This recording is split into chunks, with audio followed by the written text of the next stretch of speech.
gerist áskrifendur á samstöðinni og taki þátt í að byggja upp öfluga og róttæka samfélagsumræðu.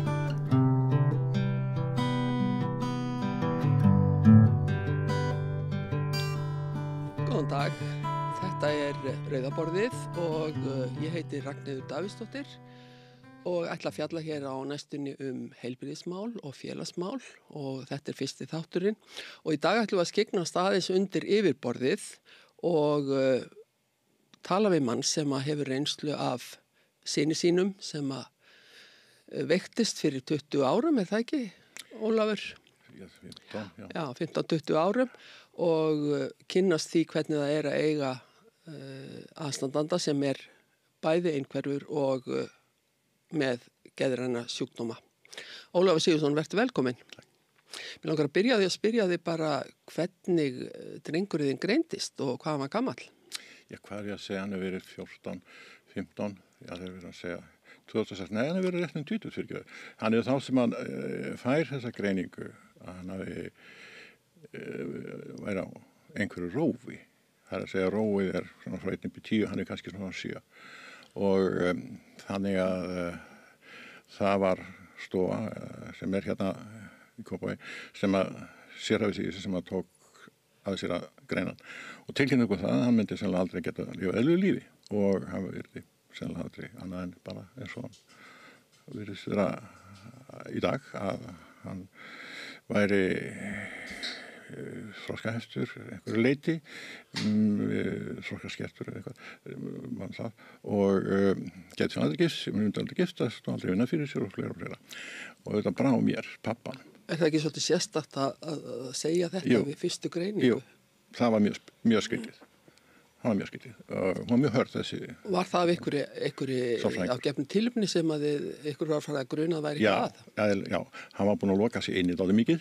Hann var sem sagt kom hingað til lands eftir að hafa verið mikið úti með okkur við unnum úti og mentuðum okkur og svona og kemur hingað til lands skoðum 14 og fer að einangrast og þá fórum við uppgötvað að það var eitthvað meira að.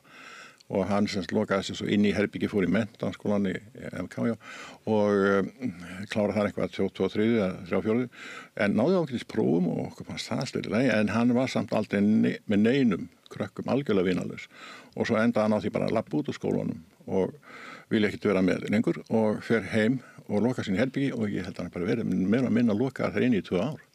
Nú það greinilegt að hann hefur haft námshæfileika því það svo merkilegt að því að hún hún talaði það sko þessi sálfræðingur hann væri þroskaskertur en mér fannst hann gáfnum að fara slega að segja hver tekur 8 í frönsku ég sagði það líka í gríni hver tekur 8 í frönsku en hvað það hann náði ágætisprófum en hætti bara að læra að því að hún fannst félagslega hlutin var alveg ómögulegur hjá honum skilur og þegar hann lokar sig inni og kemur kannski út bara á nóttunni þá hætti hann líka að borða og þá græntist hann mikið og var bara orðinn illa haldinn af næringarskorti gerir það fyrir og þá endaði þetta þannig að sko þá fyrst tekur kerfið við sér og hann lagður inn á geðdeild út af þessu, hann borðar ekki út af einhverju eða þunglyndi eða einhverju þess áttar einhverja ekki talin sjúkdómur, hann þroskaskerning en hins vegar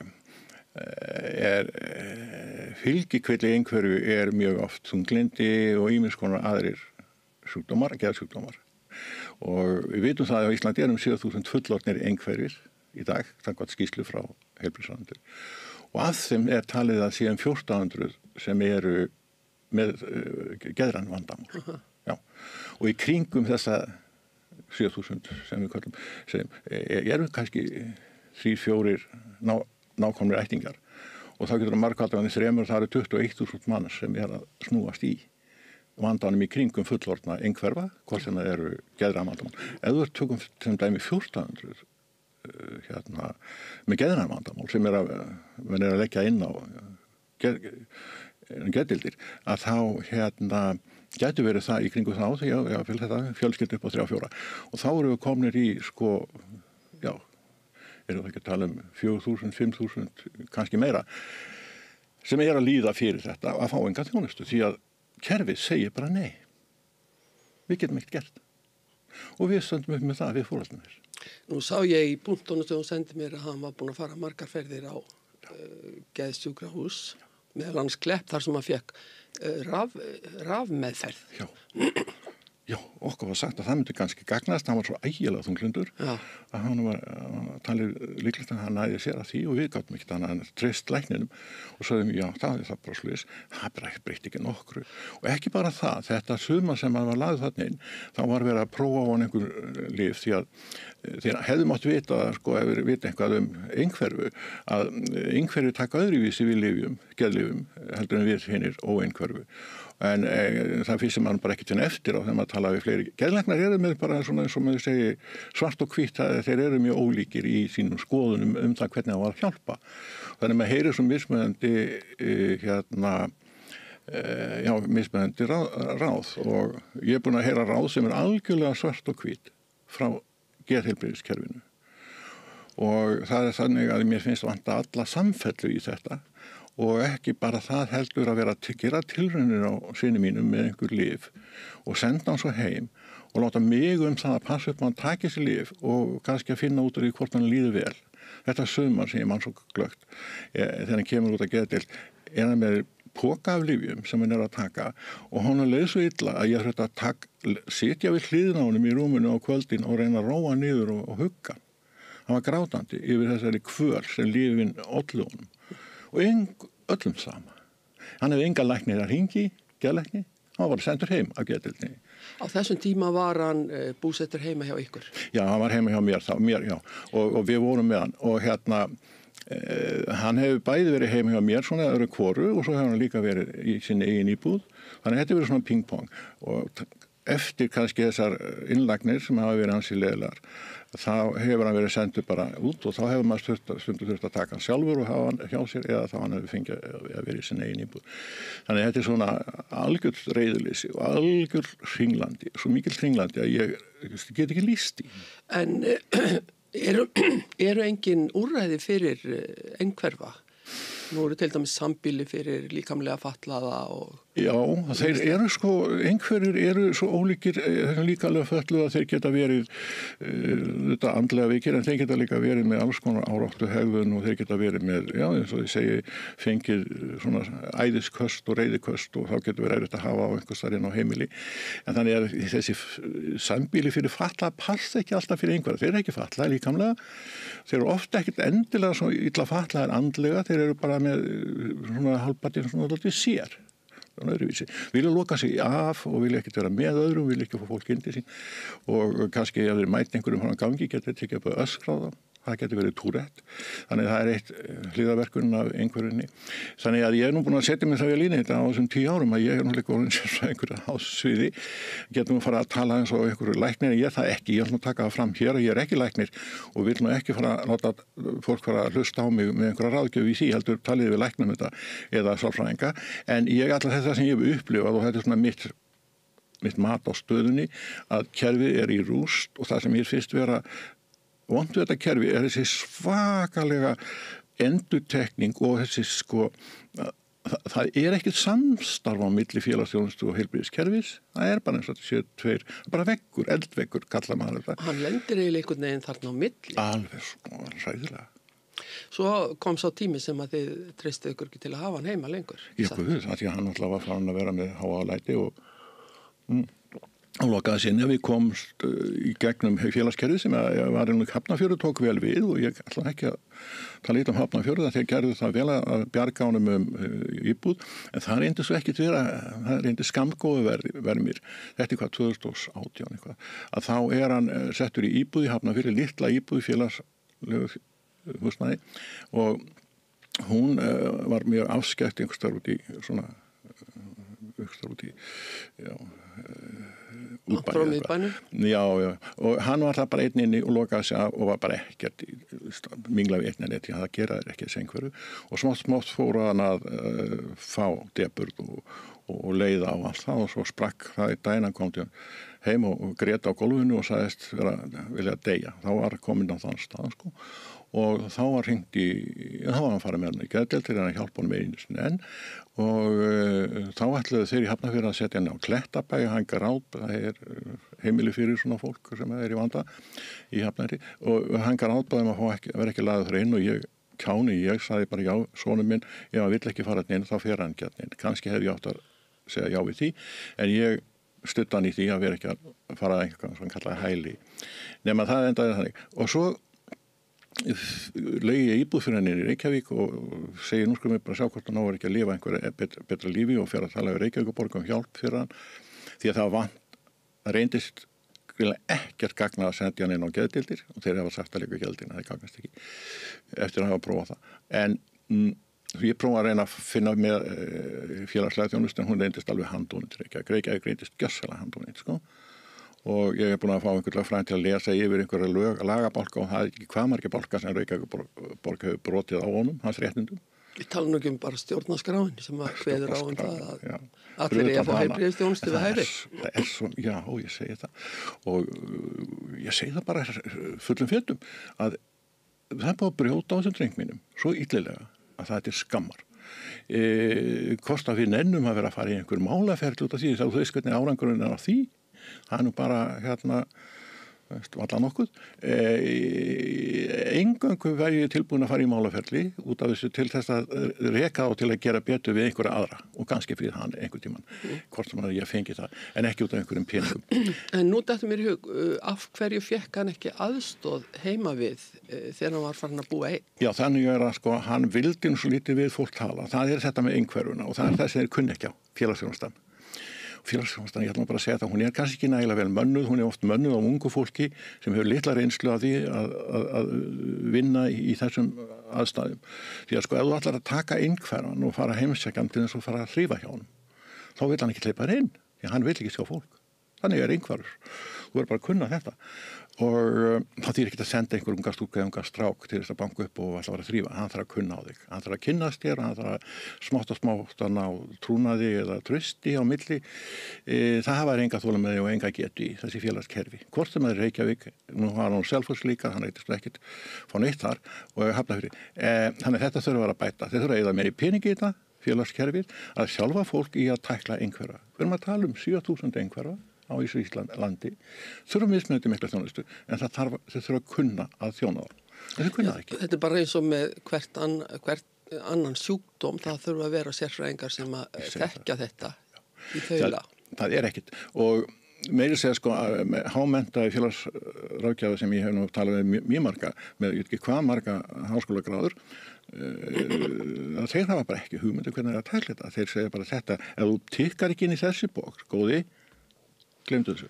Það hefur verið að sækja eitthvað skilur í kerfinu og þá þarf það að tikka í einhver boks sko og þessi einhverjir tikka ekki endli öll þessi boks.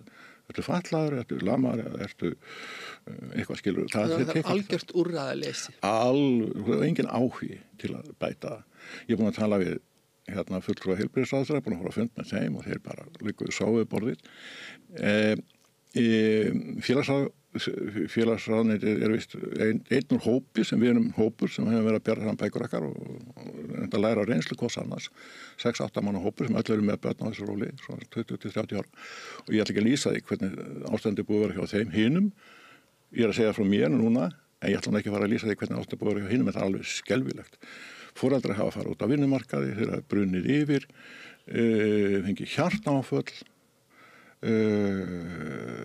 þarna alls konar upp og komið skilnaðir og glemir því ekki. Einn sonurinn er bara á sjálfsmorðsvakt af því hann er alltaf að reyna. Pappinn þurfti að keyra hann á nótt upp á Akranes til þess að kippa hann þar upp í fjörunni.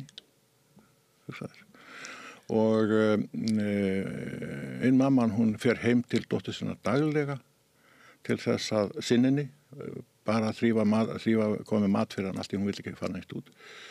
Og hún vil helst ekki sjá neina þjónustu frá kerfinu. Því að kerfið kannski býður upp á þjónustu, en það skorti getuna til þess að þjóna. Ég tók eftir því í punktunum sem hún sendi mér að koma oft fyrir orðið samstarfsvilji ekki til staðar. Já, þetta er bara þreytandi fólk, þessi einhverjum. Hvernig er þetta búist við því að veikur maður hafi samstarfsvilja? Já, segið þú. Það er nú eins og þú veist, og við veitum öll ef að þú ert annarkvæmt þunglindur einhver, þá ertu nú bara þarna niður í hólu og lokar að þér, dregur gluggatjöldin fyrir og vilt ekki sjá neitt. Þá ertu það veikur, skilur við. Og hvað gera menn þá? Labbaði það bara burt og síðan látum mann bara hanga þarna? Nei, það gera menn ekki í heilbrigðiskerfi. þeir eru að kunna að takast á við það. Mér virðist á þessari frásögninni að honum hafi verið kippt inn á hennar ýmsu stofnanir, geðsjúkrahús og svo bara hent út eftir einhvern smá tíma og síðan bara ekki söguna meir, síðan átt hann bara sjá sig sjálfur. Já. Engin eftirfylgni. Engin eftirfylgni, alveg bara, ég gat fengið þá til að skrifa bréf fyrir, til þess að ég hefði einhvað bréf með mér, því að þegar hann var hent út síðast af geðdeild, þá var bara mér tilkynnt að hann fengi að vera þarna fram til lok mars núna og þá sko hafði við ekki aðstöð til að hafa hann heima hjá okkur, því að konan hrædd við hann getur tekið einhver æðiskastuna eins og það gerir, ég nú ekki hrædd við hann því að hann mun aldrei veita neitt óbeldi, hann bara öskrar á fólk, hann minnst að líkur á þessi drengur beita óbeldi á öllum sinni ekki, en hvað hann alltaf bara öskrar á fólk og segir ýmis ljót. Það er kannski rétt að taka það fram að hann hefur aldrei verið háður áfengi eða eiturlyfjum. Hann sko mikil heilbrigðis hans aðal hugsun, líka tilbrigði, hann hefur aldrei smakkað vín, hann aldrei reykt.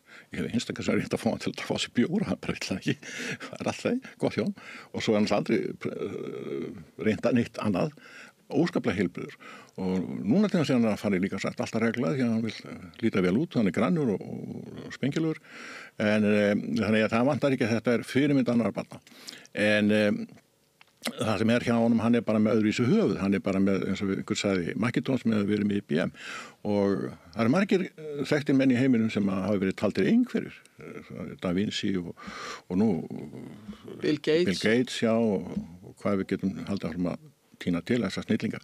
Dálítið skrýtnir kaurar, skrýtnar skrúfur er sagt oft og við þekkjum mikið að skrýtnum skrúfum og þeir eru sennilega eitthvað aðeins einhverjir.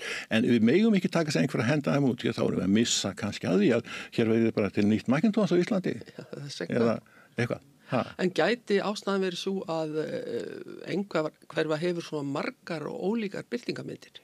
Já, það er eitthvað sem að verður til þetta er þróun heilans, svo að það gerist í móðukviðu og allt það og DNA og allt það, þá verður heilin mismunandi og þá koma þessir einhverju bara eins og við erum öll, við erum ólík, ég og þú erum ólík og þannig er það með þá, þeir eru ólíkir og einhver sagði að þú hefur hitt einn einhverja, þá er hitt einn einhverja.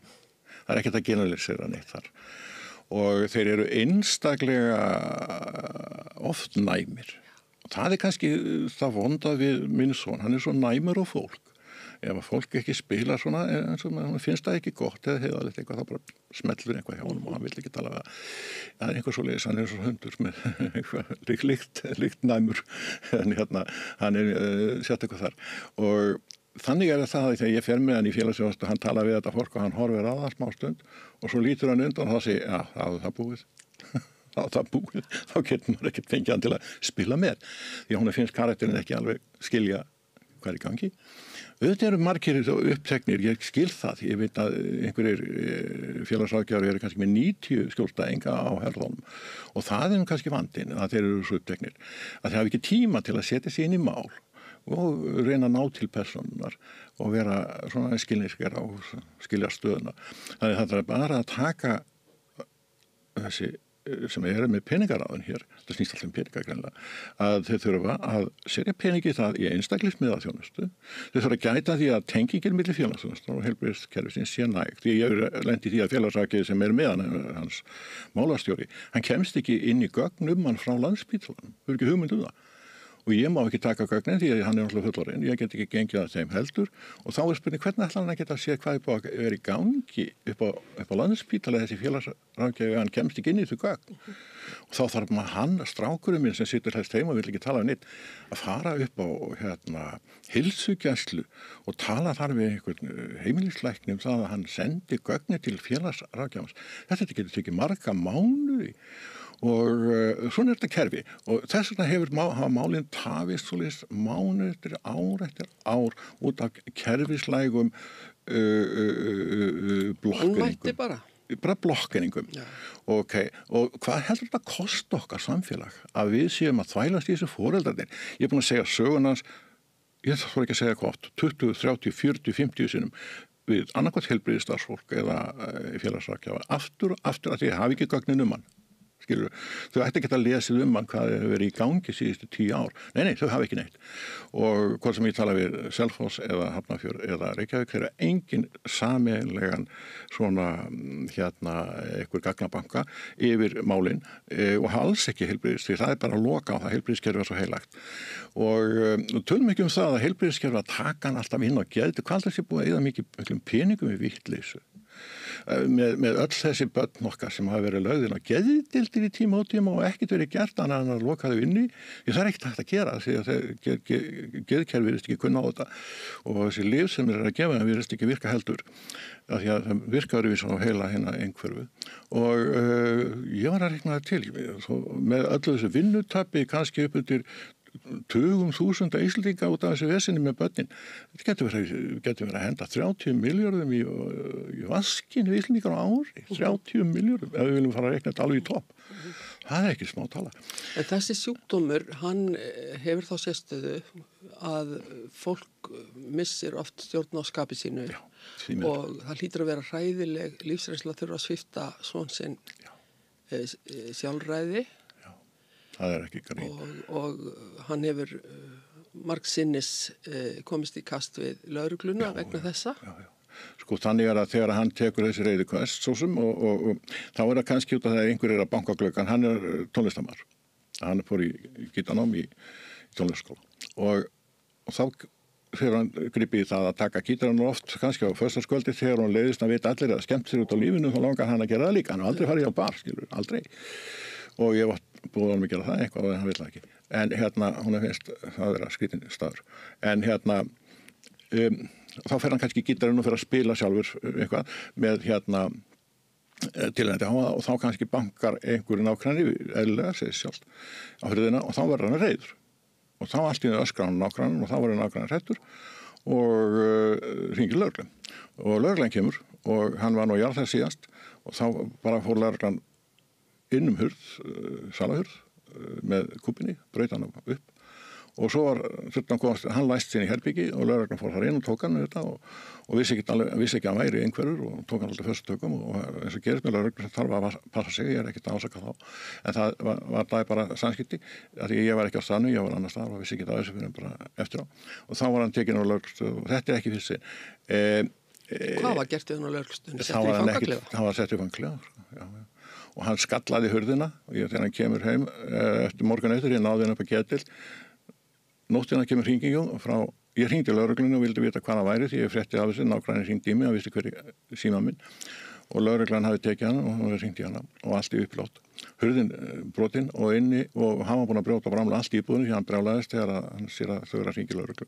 Hann braut íbúðinu og allara stútaði henni. Okay. Svo taka hann inn á lögreglustöð og setja hann bara inn fangaklefa með þér eða átt að sagði hvað ég að gera við hann og þetta var ekkert merki á honum og hann talaði ekkert við á svo sem og þeir taka hann svo fyrir rest og fara með það geðdeild, það gera nú oftast og þá kemur hringing þarna miðanótt frá einhverjum lækni á geðdeild og hann vissi ekki neitt þennan dreng þó hann væri búið að koma þarna held í 4 sinn með hausinn, hann vissi ekki vita neitt þannig ég þurfti að lesa upp allt fyrir hennan unga lækni þarna og hann sagði ég ætla bara að kanna máli, við ætlum að hafa hann í nótt og við látum vita í fyrramálið og svo kom hringing klukkan 11 að hann er útskrifaður og þá þurfti ég að taka drenginn, hann var ítt út hurðina með tösk, ekki heldur, nei, hann var ekki með neitt með þessi ítt út hurðina bara og henni læst á Þetta vekur nú ýmsar spurningar að þurfa að hringja á lögregluna til þess að taka veikan mann. Ég þekki þetta nú á eigin reynslu vegna þess að ég var í lögreglunni í gamla daga og þetta voru ein erfiðustu útköllin sem við fengum að þurfa að fara heim til foreldra sem að voru í öngum sínum, jafnvel grátnandi og þau máttu horfa upp á drengi sinn handjárnaðan og borin út. Mér fannst það verst, ég upplifði það líka. Þegar hann var þarna fyrir austan hjá okkur, ég var bjó fyrir Austanfjall og býr þar ennþá. En ég náði að finna fyrir hann aðstöðu þar og hann var búinn að gera slilt þannig að geta leik og einhverju og þá var hringt í lögreglu. Ég vissi náttúrulega ekki að það hefði gerst, svo var hann hringt í mig, ég keyri alveg í kvelli í 10 mínútur þangað sem hann var og þegar ég kem þá er með hann í handjárnum frá fyrir aftan bak og ber hann út í bíl, ungan saklausan dreng minn að þá láði að pappin ryki nú bara upp og er alveg hoppandi reiður þegar hann sá þetta. Þá kannski kem ég að næstu spurningu. Hvaða áhrif hefur þetta haft á þig? Þú segir mér frá fólki sem í samstarfshóp með þér sem hefur farið mjög illa út úr þessu. Hvernig áhrif hefur þetta haft á þig og þínu? Ég fekk heilablóðfall í fyrra, janúar 2024, fekk heilablóðfall mjög lítið samt, þannig að það var nú bara smá, svona brannaðis yfir. Og ég sé alltaf í grín að það brann yfir svo hluti sem var undir fyrir. Nei, það var ekki gott. Og það var mikið, svona áfall fyrir mig. Þú telur að ástæðan kunni að vera bara álag sem að þú varst í? Það er ekki álrætt. Ég kann ekki segja það. Ég hef búin að búa mikið álag mjög lengi. Nú alltaf segja, menn við segjum nú ofta að við bara stöndum þetta á okkar svo skilur. Við erum svoleiðis týpur sem hverjir sko, eins og ég er nú gamall þess að vera alltaf svoleiðis jaxl sko. En það má maður ekki, maður verður að hugsa heilsuna. Og það hef ég því miður heyrt allt og mikið frá öðrum sem ég með í hóp og ég er svona dreg vagnin aðeins þar með öðrum sem eru mjög duglegir að reyna að finna lausn og fá úrbætur í kerfinu en það hefur gengið mjög hægt þess að 6, 8, 10 mánuði nema að það hefur reynst þungt fyrir mig og reynst þungt fyrir hjónaband mitt af því að það er eins og lífið að ég hef verið með að hugsa þetta dag og nótt og það gerum við sem eigum börn sem eru svona illa haldin við erum með síman alltaf í hendinni og býðum eftir hringingunni yfir því að hann hafi orðið reiður að fengi einhver köst eða eitthvað og lögreglan væri að koma og taka hann og svona þannig meiri segja sko núna í mars síðasta innlögnin hans þegar var tekinn þarna í íbúðinni á jarðaðinni og lagður á Landspítalann þá segja þið bara hann farin út í lok mars og ég segi nú og þá fer ég að reyna að ræða við borginu hvort það getur fengið húsnæði því að þeir vildi ekki fá hann aftur í þessa blokk sem hann bjó í því að hann hefði brotið alltaf bramlað og öskað á fólk og íbúðirnir voru blöðrættið hann bara mótmælti hallega hann kæmi aftur og þannig ég átti ekki neitt kona mín þorði ekki að fá hann heim og þannig ég bara sitt upp með það að hann kemst hvergi húsnæði veistu hvað ég geri? Ég hringi út til Kaupmannahafnar leigi húsnæði þar tek hann í dyrunum á Landspítalanum þar sem hann með tösku, ég búin að pakka allir niður í bílinn fyrir okkur 2 við fljúum beint út af Landspítalanum til Kaupmannahafnar og förum þar í íbúð möbluðum það allt upp því að ég þarf ekki að hafa neins í íbúð, það var hann lítið hús og fer að leita að einhverju í danska kerfinu sem tekur smá tíma og eftir mánuð þá ég svona orðin dálítið vissum það að þetta geti tekið mig eftir ára að koma honum inn í danska kerfið, kannski 6 mánuði mögulega ár. Því ég gafst bara upp á Íslandi, ég sagði bara ekki neina leið til að hafa hann hér lengur. En þá kemur einhver hringing hérna frá einum og hópnum og segir að það sé eitthvað von til að hafna fyrir minni en að mæta þessum aðlum sem á þessum stað.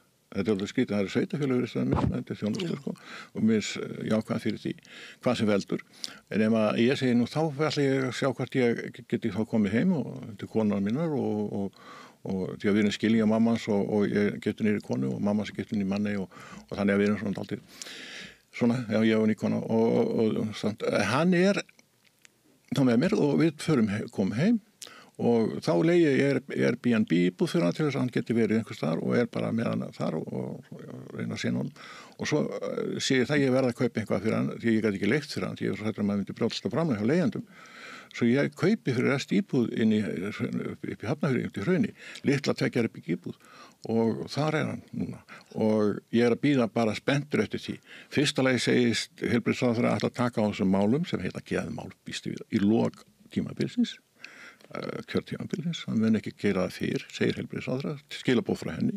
Á meðan hann að pumpa peningum í hitt og þetta eins og ég held að skurðaðgerði vegna brjóstaminkuna, það er mjög mikilvægt. Elsku konarnar með stóru brjóstin.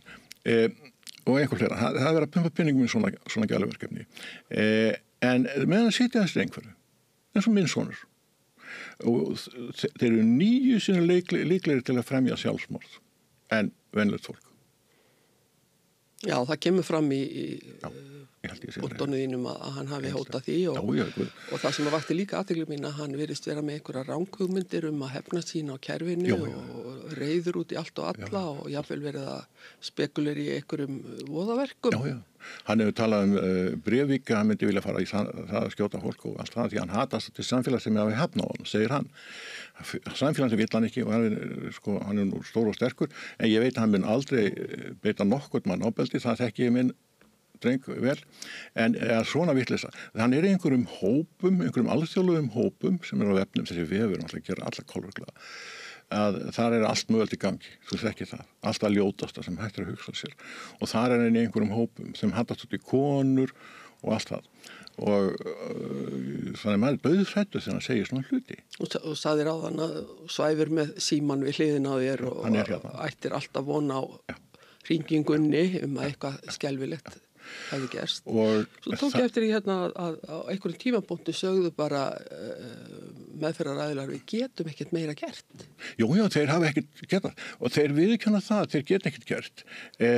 Þeir vilja meina að þeir hafa ekki þekkingu eða hvort það bara, til að opna drengi minn eða fá hann til að því að hann svona, hvað kallar það, antisocial, það að segja reiður út í samfélagið og konur einhver leiti, ekki kallmenn mikið, en þetta sem ég fengið svar, bæði hjá geðheiminum og besti geðlæknir landsins skilt mér, sagði fólk um mig, sagði mér að koma mér út með hann. Það var þannig í fyrra, Ég ætti bara að fara mér út, ég fengi ekkert hér. Nú þykist ég vita á sért búin að kynna þér meðferð þessa fólks í öðrum löndum. Já. Það alveg ljóst að við höfum miklu meira stuðningsnet, það meira stuðningsnet í þessu löndum, það ekkert tipptopp. Það ekkert land sem með almennilega, nefnum kannski Bandaríkin, ég hef ekki komist til að skoða þau. Ég hef ekki farið þangað, ég heldur ekki farið til Englands, ég hef skoðað eingöngu þessi Norðurlönd og helst Danmörku, því ég þekki Danir mjög vel og var þar sjálfur í námi. Danir miklu breiðara en net, en það tekur bara sinn tíma og þá að foreldrar fara bara báðir erlendis til þess að vera með barninu sinu og sinna því að reyna að koma barninu inn í danska kerfið. En það þá aðeins með því að flytja út og fá kennitölu og allt sem það þekkjum og reyna að sjá hvað þú komir inn í barninu inn í kerfið. Því að miklu fleira í boði. Ég þekki dæmi af svona máli í Noregi þar sem þetta var afreymynd einhverfur einstaklingur með geðfatlanir líka. Vinkona mín var forstöðumaður á þessu heimili. Það voru 7 manns sem unnu á þessu heimili. Hann var einn í heimili og það var sjúkraþjálfari, það var iðjuþjálfari og þroskaþjálfar, læknir. Miklu meira eitt, miklu meira. Héldu algjörlega utan hann. Algjörlega. Og ég skal segja alltaf að þetta er spurning um pening. Þetta er spurning um pening. Ísland, við höfum ekki pening í þetta. Það hef ég séð. Ef þú setti pening í það að veita einstaklingsmiðaða þjónustu, gagnvart þessum einstaklingum, þá þetta leyst. Þá væri við fóreldrarnir kannski ekki brunnir yfir eða á leiðin að brenni yfir og fengið það þjónustu en þurfum. Það er ekki flókið. En það svona, það er spurningum hvað mikil vilji hjá fjárveitingavaldinu að þeim sem að stjórna þessum málum til þess að veita peninga í einstaklingsmiðaða einhverfu þjónustu því að þeir eru eins ólíkir og þeir eru margir. Ég verð nú að segja það að ég kíkti Danmörkur og þá eftir mánuð var ég svona dálítið að brenna yfir sjálfur að því að þetta var dálítið snúið að vera einn að dangla í þessu en ef að foreldrar vilja prófa að flýja land sem ekkert óþekkt að menn flýi land út af einhverjum vandræðum eða fá heilbrigðisþjónustu erlendis, við þekkjum það sjálf að það er mjög mikið það við sækjum erlendis að það er ekki að veita þjónustu heima, bara krafnisjúklingar og fleira. En þannig að ég vildi meina að þeir ættu annarkvort að setja lögum það að við fengjum stuðning til þess að fara út og finna þjónustu fyrir börnin. En það er eina sem alltaf vandamál, það er tungumál. Foreldrar fara í einhver land sem kannski tækir tungumál. Þau eru í störf vinnu hér heima, þau geta ekki hætt vinnu. Það er ekki svo vilt að hætta vinnu hérna heima og fara út og fara finna sér vinnu. Það geti, nú er ég að tala um aðra, ekki mig. Ég hættur að vinna, búin að seldi allt mitt og er bara hættur að vinna. Og ég get alveg tekið þann tíma sem þarf í þetta. Og svo er það með barnið manns, eða fullorðna barn, að það sé sátt við að fara erlendis og byrja nýtt líf þar í nýju kerfi. Og það getur verið aldrei snúið. En ég velti fyrir mér, Ólafur, nú hefur þú gert ýmislegt fyrir drenginn, meðal annars lekt íbúðir og keypt íbúðir og þú er orðið fyrir miklu vinnutapi og hvað eina. Hvað gerir fólk sem að bara ávalla til hnífs og skeiðar? Ekki Sko, ég segi ég svo heppin að ég var í vinnu, þannig að ég gat hlaupið og frá og það var svo en ég gat, það var vinna, ég gat hlaupið frá vinnu svona þegar ég þurfti, en ekki alltaf. Nú ég hef haft svona sæmilega laun, þannig að ég hef ekki þurft að geta hjálpa á honum. En þannig að auðvitað fyrir þetta tekur þetta í hjá mér. En ef þeir sem eru í allt öðrum málum, ég þekki þau sem eru með börnin sína á samanstað ég, þau eru bara næst gjaldþroti. Já. Og þá bara spurningu hvernig það gerist.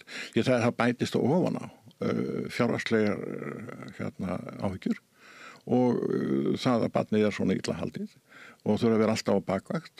Þetta er náttúrulega ekkert grín. Þannig að það endar bara einn við þessi foreldrar þau bara enda í burnout. Það sló mig að heyra að þú væri búin að verja alltaf 35 milljónum. Já. Ég myndi, ef ég tíni það til með öllu sem ég hef farið í þetta síðustu 10 ár, þá held ég geti kallað þetta það, já. Þó að það kannski skipti minnstumáli í stóra samhenginu þá er þetta óskaplega miklu peningar. Þetta er svakalega peningar. Og auðvitað ég talaði við lögfræðingur hvað stend ég gagnvart þessu kerfi. Ég eins og var lítilega, ég nú svona alltaf erfiður ég hef kent það mungum að maður eitthvað ekki að leita í kerfið, maður eitthvað bara bjarga sjálfur, þú veist. Þannig að ég beið lengi með að leita í kerfið og fara að tala við félagsþjónustuna og allt það, að því að mér fannst ég geta hjálpa honum eitthvað sjálfur. En svo kom ég ljós að ég get það ekkert, ég hef ekki fagkunnust til þess og ekki nokkuð leið. Og ég svo talaði við lögfræðing, einhvern góðan mann og spurði hann að þessu, hvað gerir maður gagnvart kerfi sem brýtur á manni? Já, það er ekkert annað. Og svo fór hann yfir einhverja lagabálka og sagði þetta er eftir að hafa kynnt sér máli vel og það kostaði mér smá peninga, eitt kostan viðbót. Þannig að ég er með því handóna núna, ég get farið í málaferli, leita til umboðsmanns Alþingis og kært á fyrir að brjóta á honum, sinni mínum og eitthvað á mér líka. Það er eins og það sé ekkit mál fyrir þetta kerfi okkar, hvort það með framkvæmdarvaldið eða hvort það eru sveitarfélögin að brjóta lög. Nei, það virðist vera gert í æði mörgum tilfellum. Já. Og fyrir fólk að leita réttar sín staði nánast óhugsandi gagnvart kerfinu. Það er þannig, og það sem sagði ég við þannig lögmann, hvað fæ ég út úr þessu? Hann sagði, það er ekkert mikið sem þú gæti fengið út úr þessu, það er ekki líklegt að ef þú ferð allar upp í Hæstarétt að hann muni dæma þér í hag. Ástæðan er svo að þeir dæma ekki ríki til þess að sekt fyrir það að við getum ekki veitt fjármunum þá Hæstarétt komin inn í pólitík. Og hann vill ekki fara þangað. Og við dæmir okkur þessna ekki í vil. Það er dálítið kaldhæðnislegt. Það hefur oft verið nefnt dæmi Magnús, ég man ekki hvað svona hann var, fyrrverandi ráðherra sem fatlaðist. Já, og þá kom ýmislegt gott út úr því, þessu ræðilega hlut sem gerðist hjá honum. En hann fór að beita sig fyrir málefnum fatlara Var það ekki þannig að þetta var ekki Davíð Oddsson lagður inn á Landspítalann og þá sagðist hann myndi ætla að selja Símann og byggja nýja Landspítala eftir að hann hafði verið lagður inn. Það er nú það bara að leggja inn á geðdeildina. Ja, spurning hvort þetta þarf að þau eru að finna þetta á eigin skinni til að gera eitthvað. Ég segi það, kannski þess þess. Við óskum við þess alls ekki en það er eins og enginn skiljið þetta almennilega nema þeir sem að þetta brennur á. Nei, það er það sem ég segi. Og það er alltaf svona sama. Skeytingarleysi er algjört. Það er bara að maður horfir á það og það sem maður er að tala við og þeir eru eins og í sopn, þessi háls bara að fara að festa blund þegar maður er að lesa þetta upp. Þetta er satt. Maður á ekki til orð. Þú ert orðið langt þreyttur. Ég er orðið svo þreyttur á þessu, ég er orðið svo pirraður á þessu. Og það væru það allir. Ég held ég haldi stillingu minni núna og ég hef nú gert það fram að þessu en ég hef sumið væri hoppandi reiður. Það er einn í hópnum mínum, við erum kvöldum okkur hóp sem er glemduböndin, við erum með á Facebook, þannig að fólk getur farað þar inn og sé glemduböndin. Hann er alveg bálreiður, pappinn sko. Við papparnir erum dálítið svona vöðum í máli, það er að reyna að róa okkur niður, konurnar í hópnum, en hann er miklu verið, hann er svo reiður yfir þessu, hún finnst það svo svakalt. En það er hann búin að fá hjartaáfall þessi maður út af þessu sko. Þannig við erum bara að lenda í því við foreldrarnir að við erum að brenna yfir, skilur. Og það er kannski það versta, ef við værum ung og full af krafti, við erum kannski komin á þann aldur, 50 kannski, þegar þessi börn fara að verða svona, búa við erfiða tíma. Þau fara ekkert að lendi kannski stórum vandamálum, kannski svona ekki fyrir enn svona 18, 19, 20, þá fara einangra svo mikið, þá var ekki skólum lengur og eitthvað skilur, þannig að þá lendir þetta okkur fóldrunum og þá voru við kannski komið vel yfir miðjanaldur og þá höfum við ekki þann kraft sem við þyrstum. Þannig hún kona sem gerði eitt sem ég tek ofan fyrir henni, hún tók sér til og stofnaði sérstakann skóla í Garðabæ fyrir son sinn sem hefur málstól, heitir einhver. Ég tek ofan fyrir þessu unga kona, hafa gert þetta. Við bara þessi eldri þarna, sem erum með þessi fullorðnum börnum, við erum bara orðin og gömul í svona slag. Við erum bara brunnin yfirleiku. Svo verðist líka sem að það sé meira gert, ég hef þá tilfinninguna, sé meira gert kannski fyrir þetta fólk meðan þau eru börn. Já, mikið meira. Og þannig að þau sem ég þekki í þessum hópi, þau lentu því að vera svona ekki tekin of vel á þeim. Minn sonur til þess var að þvælast milli landa og það var nú klúðrið.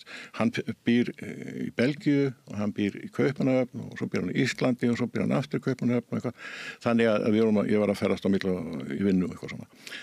Og þá kom hann alltaf með. Þannig hann datt aðeins út fyrir það að fara inn í góða þjónustu sem 5-6 ára jafnvel fyrr. Hefði kannski ekki uppgötast alveg strax því hann var ekki það illa einhverfur, sko. Því að einhverjar hún blossa kannski upp aðeins á einhverjum tímabili, kannski unglingsár. Þannig sko, og svo getur hann aðeins minkað þeirra frá líður. En mörg börn fá góða þjónustu í skólum og sko sem betur fer og það gert vel. En önnur fá ekki nægilega góð þjónustu og það erfið. Mismunandi þess eftir sveitarfélögum. En svo þegar þú kemur inn í 18 ára aldur, en þá það ekki til staðar lengur svo þjónusta. Þá bara allt í nættu komin sjálfur bara í átt að fá þér í vinnu og fara að búa og eitthvað að vera. Svo hef ég heyrt að fólk reki sig á það að þegar börnin verða 18 ára, þá eru orðin fullorðin. Þeir eru fullorðinir einstakleikar og þá verður kerfið allt miklu þyngra því foreldrarnir geta ekki... Já, við megum ekkert gera. Farið inn í málið. Megum ekki gera. Og það nú eitt sko, við þurfum að skrifa, þau þurfa að skrifa upp einhverju vottorðum að við megum tala fyrir þeirra hönd. Flestu þjóðum megum ekki taka stóra ákvarðanir fyrir þau sem hafa með fjármál að gera. Þannig við erum ansi blokkaruð fóreldrar í því að halda utan þau. Og þannlegandi eru við minnst ef ég hringdi núna upp á Landspítala og vildi fá að heyra hvernig hann hefði það, þá mættur ekki segja mér það. Hugsa sér. Og ég sé pappans, sem alltaf mér finnst oft svona mikið merkilegt mál að vera pappin, en það bara ekki nóg. Þannig að þá mega ekki segja mér það því að hann alltaf fullorðinn maður og það svoleiðis. Og í félagsþjónustunni sama blokkeringin og allstaðar blokkering. Og eina sem að mér tókst þó að þegar ég bara lögfræðingin að kanna málið, hann þurfti að sækja gögn, þá fékk ég hann til að skrifa lögfræðingur kunna búa til eitthvað vottorð sem að ég lét hann hvítt undir sjálfan, hann vissi alveg hvað við vorum að gera, að þá gat lögfræðingurinn sótt þessi gögn. En fyrir venjulegan mann út í bæ að gera þetta, þannig að vera með einhver svona vottorð sem þú býr til ef það ekki búið til að viðkomandi stofnun. Þú þarft jáfnvel að fá viðkomandi til að skrifa undir kannski 5 vottorð eftir við hvernig þú ert að tala.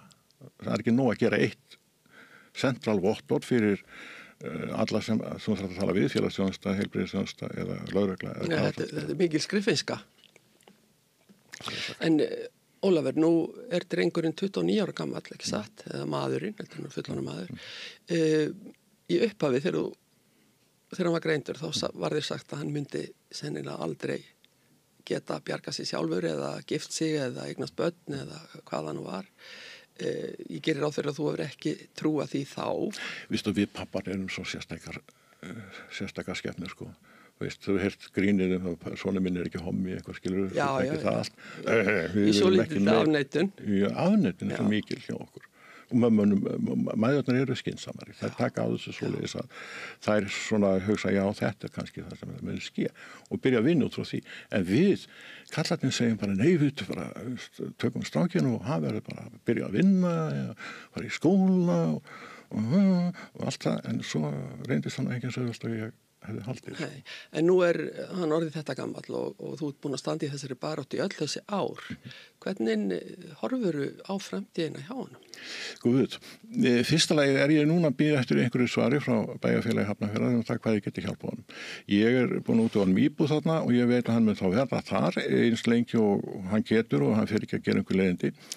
Ég sé ekki neina framtíð í öðru en þess að hann verði hérna dinglandi í íbúðinni milli þess að ef hann gerir leiðindi verður hann lagður á Landspítalann þar sem að verður í einhverja daga eða vikur og sviftur og þegar hann með erfiðleika það, þá hann bara svæfðurleikum verður einhverjum svefnbílum til þess að þeir fái frið. Þannig þetta með sennilega vera þannig. Lögreglan taki hann, keyra hann á Landspítala. Samir hringurinn. Getur hann hugsað sig sjálfur? Getur hann elda mat? Hann elda nú óskaplega skrítjan mat og ég alltaf að reyna að fá hann til þess að koma til mín og borða, hann nennir því ekki náttúrulega. Eða þá ég að reyna að beða hann að fara inn í næringahugsununa og eitthvað. Jú, hann getur elda. En hann ekki sérlega duglegur að þrífa, hann vill helst ekki að neitt komi inn til. Hann grípur í þrið þegar ég íti í hann og svo fer ég til hans að hjálpa. Hann þvær af sig, hann ofsalega snyrtilegur þegar hann kemur út úr húsið, hann ægilega fínn og snyrtilegur. Hann passar mikið upp á útlitið. Það sem gott. Hann hafi hugað því. En hann alveg hættur að taka lyf, hún finnst ekkert virka. Þannig að það nú kannski spurning hvað hann á að vera að taka þau að þau virka ekki. En læknar hafa verið ávís án ýmis lyf. En hann vill helst ekki fór niður á þjónustu. Hann vill ekki að hann verið stimplaður eins og maður segir öryrki eða eitthvað þannig. Hann öryrki, hann 100% öryrki. Og það vill helst, ég veit ekki hvort það væri að sjálfa hann í að vinna, held maður vildi maður sjá hann geta að fara að vinna fyrir þess að farið af þessar örorku og séð sig sjálfur.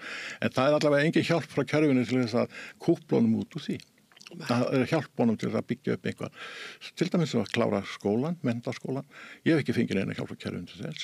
Þau verðast ekki hafa mannskapi í það eða þekkingu eða eitthvað. Þau hafa ekki neina þekkingu einhverju.